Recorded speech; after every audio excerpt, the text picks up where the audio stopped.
Shalom, ketemu lagi sama saya Dionisya Masana Bayu.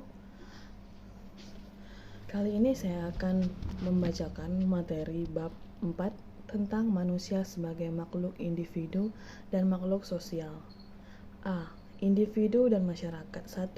Manusia sebagai makhluk individu memiliki unsur jasmani dan rohani, unsur fisik dan fisikis, unsur raga dan jiwa. Jadi, pengertian manusia sebagai makhluk individu mengandung arti bahwa unsur yang ada dalam diri individu tidak terbagi, merupakan satu kesatuan yang tidak terpisahkan.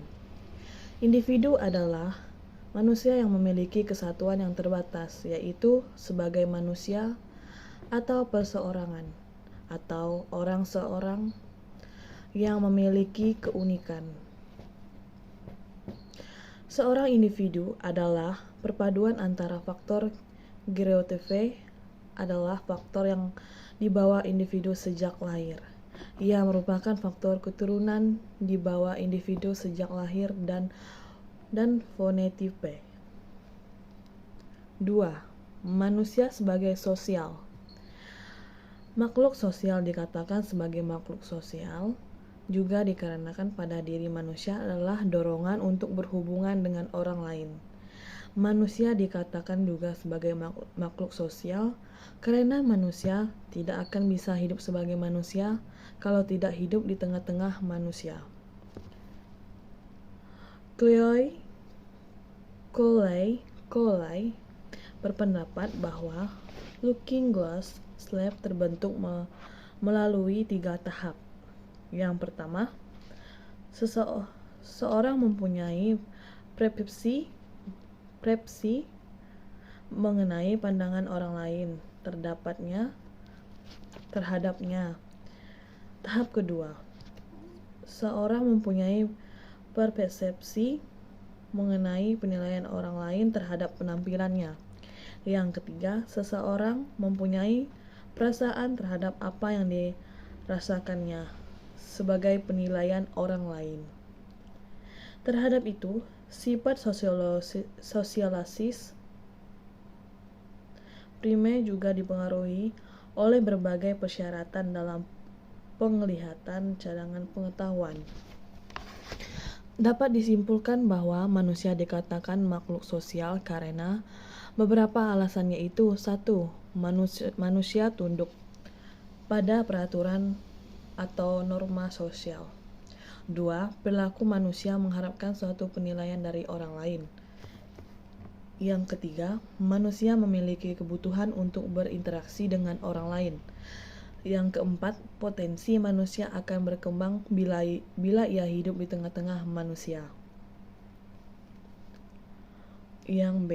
Pengertian masyarakat, ciri-ciri dan ciri-cirinya. Kata masyarakat untuk makna yang bukan sebenarnya. Seperti rakyat, kita menggunakan kata rakyat untuk menggantikan masyarakat.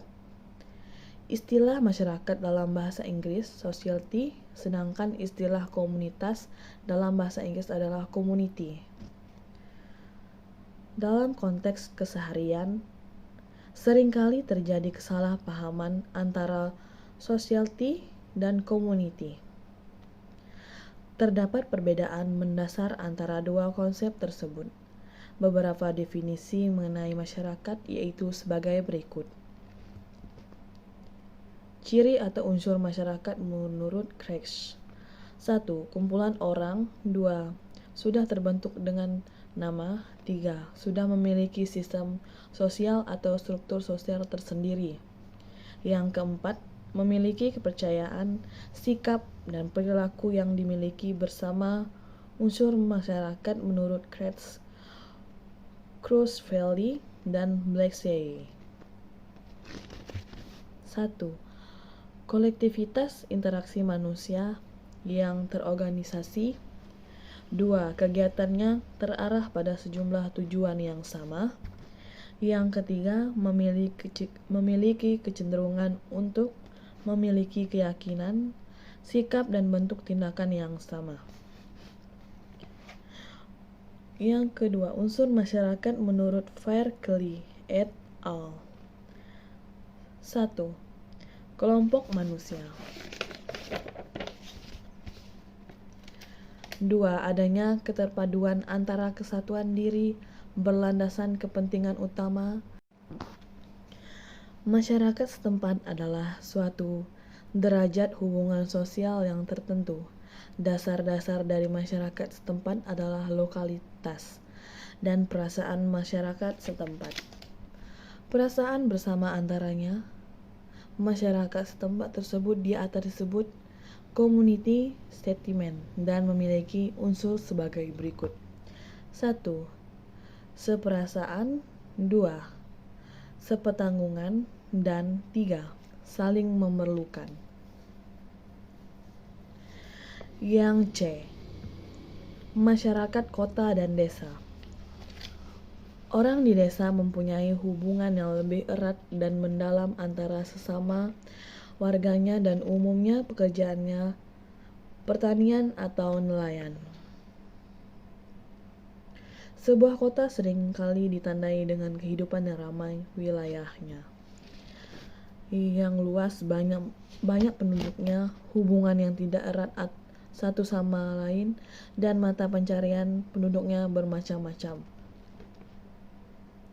Menurut Surjono Soekarmoto, masyarakat kota dan desa memiliki perhatian terhadap keperluan hidup. Di desa yang diutamakan adalah perhatian khusus terhadap keperluan pokok.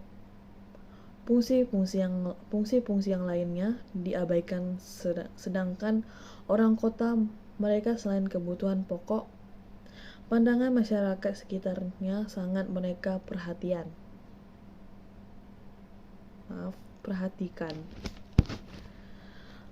Yang D.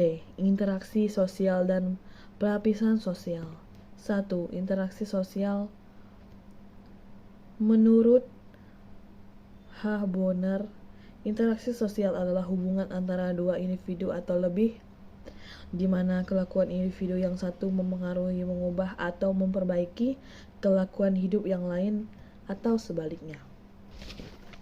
Yang kedua, interaksi sosial merupakan hubungan timbal balik antara individu dengan kelompok, antara individu juga. A. Kecil. Interaksi sosial sebagai faktor utama dalam kehidupan. 1. Faktor imitasi. 2. Faktor sugesti.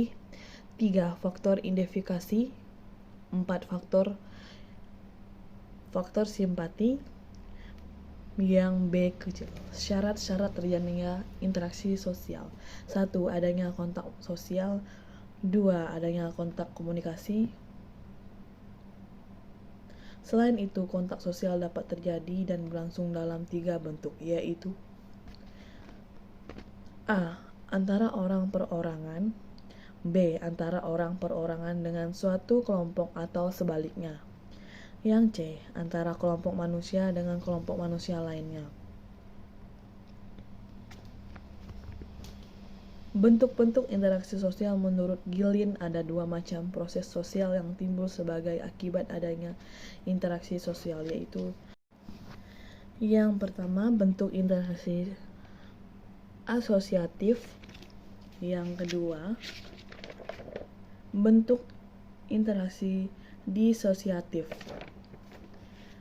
Bentuk interaksi asosiatif adalah kerjasama timbul karena orientasi orang perorangan terhadap kelompoknya dan kelompok lainnya. Sehubungan dengan pelaksanaan kerjasama, ada 3 bentuk kerjasama, yaitu bargaining adalah pelaksanaan perjanjian mengenai pertukaran barang dan jasa antara 2 organisasi atau lebih. Yang kedua, coercion, proses penerimaan unsur-unsur baru dalam kepemimpinan atau pelaksanaan politik dalam suatu organisasi sebagai salah satu cara untuk menghindari terjadinya keguncangan dalam stabilitas organisasi yang bersangkutan. Yang ketiga, coalition, kombinasi antara 2 organisasi atau lebih yang mempunyai tujuan yang sama. akomodasi. Adapun bentuk-bentuk akomodasi adalah 1. Curions, 2. Komprenisme,